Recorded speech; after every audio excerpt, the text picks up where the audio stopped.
What's going on, y'all? It's Greg. Greg said it. Back with another one here.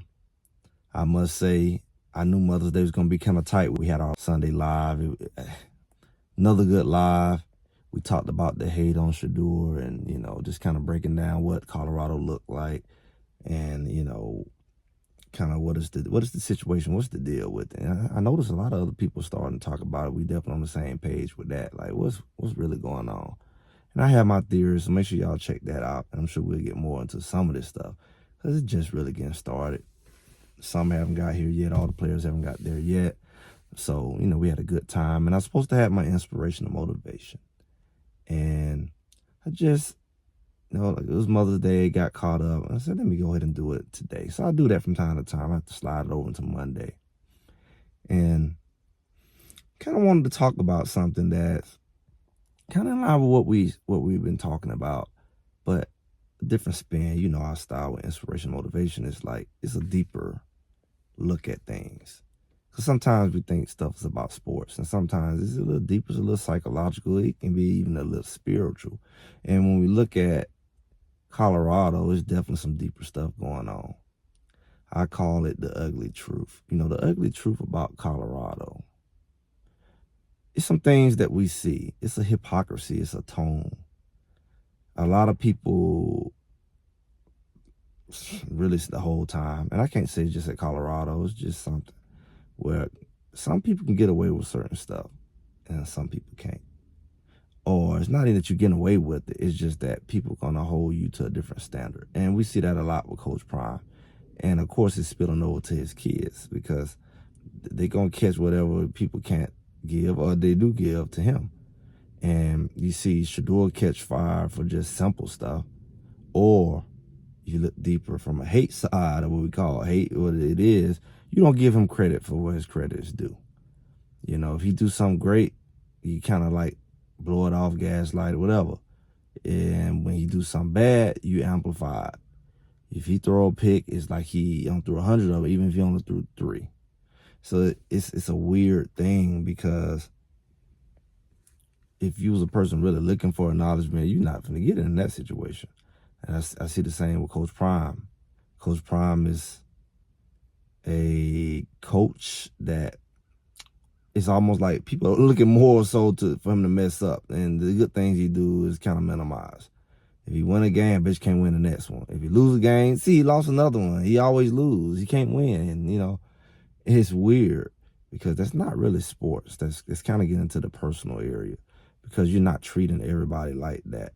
And the people who are treated like that is personal. They're ready to fire the coach. They already got another man in mind. We look at other schools with the alumni and the boosters, and they just kind of nitpick at a coach. He on the way out. Well, at this point, Colorado is not doing that to Coach Prime at this point. Everybody says he got to win, they'll turn on. Yeah, it's possible with anybody. But they got a lot of benefits and perks right now. But you're not seeing the fans do that per se. They haven't turned on him. But everybody else has, especially the people who he have to go against. And it's a weird thing because it's like that's their best way of combating him. You can't combat him on the field, so you got to try to get in his head or you got to try to play the psychological game or beat him in the best way you can beat him possible. That's weird because if he's not the good coach you say he isn't, and he's not up to par for the position like you say, then you should just better beat him. What's all the extra stuff? And it kind of makes me think, I tell my people all the time, we think last year, most of us can acknowledge there was some weird stuff going on. The coaches was banding together on a level that even Keyshawn was like, that's different. For a guy who used to play ball and now is an analyst, that's different. His friend, that's different. And then you start seeing some weird calls, unbalanced calls. You say it's Pac-12, they're not doing all on the same level. And the numbers show it. And, the number shows it and how the penalties and stuff was called. It wasn't all on those kids. They did some dumb stuff, but it wasn't all them. Some of those penalties were like, okay. So if people are going to that level to stop you, it ain't going to stop because you change conferences. And in reality, you got a better team. It's almost like they have to do it to keep the game in a certain control or manage records or whatever. They're going to have to call some even worse calls because you got even more talent. You got even more talent at the defense. You got even more talent on the offense. How do you neutralize me unless you call some weird penalties that are borderline, or you could call on the other team as well, but you're not. So it kind of put me in certain situations. It put me in longer downs or interrupt certain possessions. So that is the reality.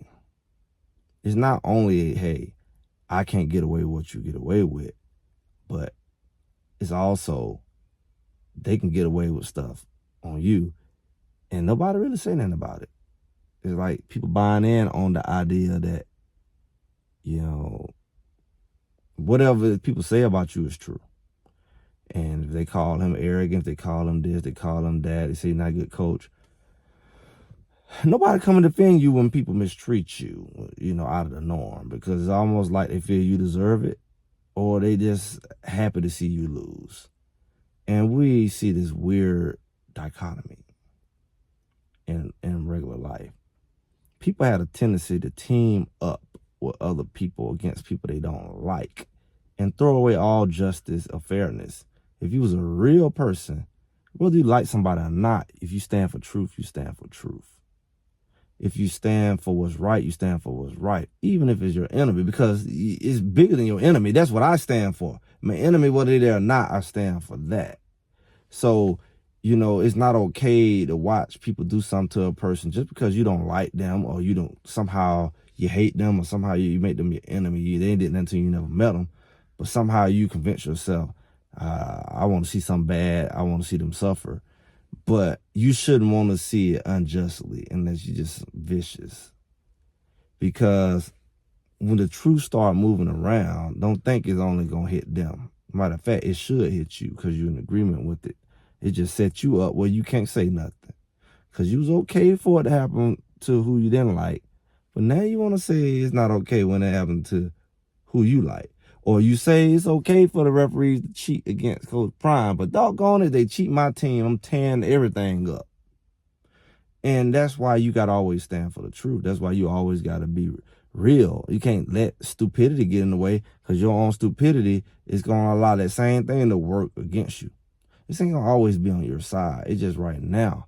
You don't think it's always going to be in your favor. When somebody is cheating, you should stand against it. If somebody is deceiving people, you should never be on the side of deception. You should be never on the side of manipulation or cheating, especially when you know it ain't right. You just glad it's the person you don't like, and you like, ha, ha, ha, you see him cheat, but you dare be mad when it happened to you. I think that's an ugly truth about Colorado. I think a lot of people are letting certain stuff slide that they know ain't right, or they refuse to see it ain't right, because it's benefiting them at this moment. At this moment, it's okay. But good and doggone well, if it was your team and they just interrupting your team, it's like, come on now, let's let the boys play. And in your life, you want that. At your job, you want that. When you're dealing with people in general, in any capacity, any relational capacity, you ain't really going to be going for people kind of manipulating your success and your future. What we call witchcraft, soulish or spiritual. It's like, how do you allow this person to just take this from me? I earned it. Like when we saw Colorado play Utah and they just took 3 touchdowns, that was beyond necessary. It was blatant. How do you take 3 touchdowns from these boys and you can prove that, hold up, he didn't step out of bounds. He didn't juggle that ball. We looking at it on the camera. It's not like it was a hard thing to figure out. Oh, well, calling back touchdowns. That's not good. That's not good. We got to be careful what we stand for, no matter what. That's the ugly truth. It's not just Colorado football. It's life. We got to always stand for the truth.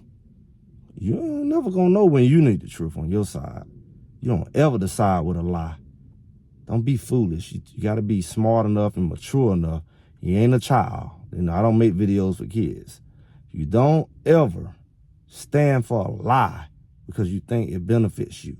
Because one day, the joke is going to be on you. Or shall I say in this case, the lie is going to be on you. And what you going to do then? But I'm just Greg. Greg said it. Make sure y'all like, share, subscribe, comment, and I'll talk to y'all soon.